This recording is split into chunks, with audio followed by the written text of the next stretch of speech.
नमस्कार दोस्तों, कैसे हो आप सभी। उम्मीद करती हूँ आप सब अच्छे होंगे। आपका स्वागत है आपके अपने YouTube चैनल जिंदगी ना मिलेगी दोबारा।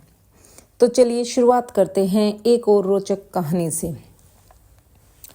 एक गांव में एक किसान रहता था। उसका नाम शेरा था।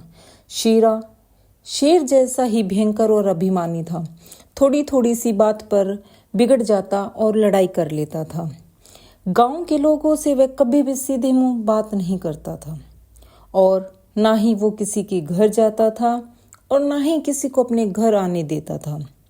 अगर उसको रास्ते में कोई मिल भी जाता तो वह किसी को प्रणाम नहीं करता था। गांव के लोग भी उसे अहंकारी समझते थे और उससे नहीं बोलते थे। उसी गांव में दया नाम का एक किसान आकर बस गया। वह बहुत ही सीधा और भोला था। वह सबसे प्यार से बात करता था और सबकी कुछ न कुछ सहायता किया करता था। सभी किसान उसका आदर करते थे और अपने कामों में उससे सलाह भी लिया करते थे। गांव के किसानों ने किसान को बोला, दया, तुम कभी भी शेरा के घर मत जाना, उससे दूर ही रहना, वह बहुत ही झगड़ालू है। इस पर हंसकर दया ने कहा, शेरा ने अगर मुझसे झगड़ा किया तो मैं उसे मार ही डालूंगा। दूसरे किसान भी इस बात पर हंस पड़े।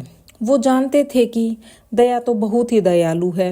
वह किसी को मारना तो बहुत दूर की बात, वह किसी को गाली भी नहीं दे सकता। लेकिन यह बात किसी ने शेरा को जाकर कह दी। अब क्या होता है, शेरा तो क्रोध से लाल हो गया और वह उसी दिन से दया से झगड़ने की चेष्टा करने लगा। उसने दया के खेतों में अपने बैल छोड़ दिए। बैलों ने बहुत सारा चारा खराब कर दिया, परंतु दया ने उसे कुछ भी नहीं कहा और चुपचाप खेत में से बैलों को हाँक दिया। फिर एक दिन शेरा ने दया के खेतों में जाने वाली पानी की नाली को ही तोड़ दिया। पानी बहने लगा। इस पर भी दया ने आकर उसको कुछ नहीं कहा और चुपचाप नाली बंद कर दी।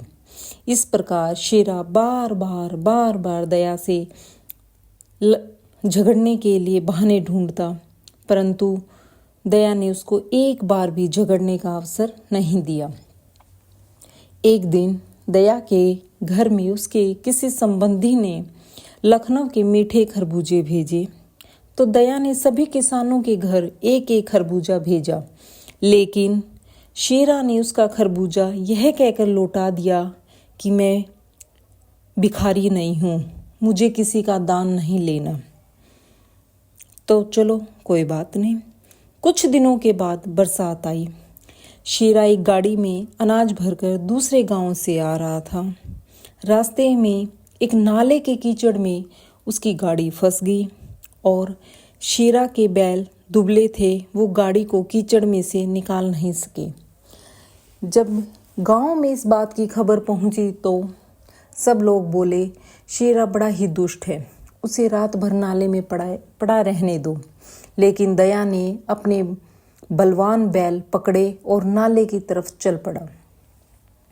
लोगों ने उसे रोका और कहा, दया, शेरा ने तो तुम्हारी बहुत ही हानि की है।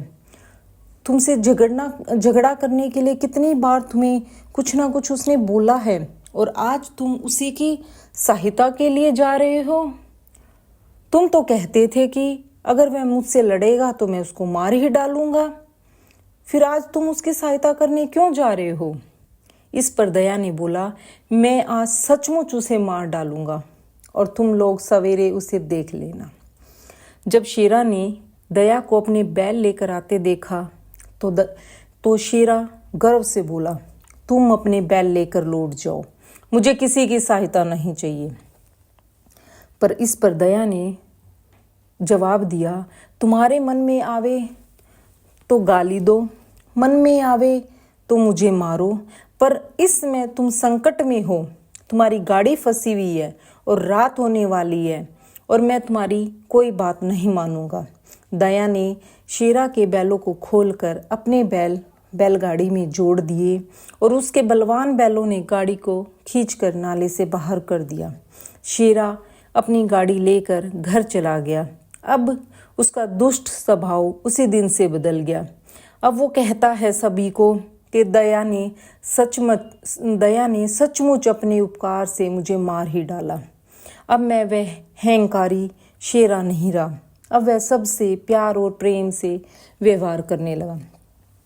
तो दोस्तों, सबसे बड़ा हमारे पास जो हमारा खजाना है वो हमारा व्यवहार है। तो सबसे प्यार से प्रेम से मिलजुल कर हमें रहना चाहिए, बात करनी चाहिए। इस कहानी को सुनने के लिए आप सभी का बहुत बहुत धन्यवाद। और अगर आपने अभी तक मेरे चैनल को सब्सक्राइब नहीं किया है तो आपसे हाथ जोड़कर प्रार्थना है कि आप मेरे चैनल को सब्सक्राइब कर लें। धन्यवाद।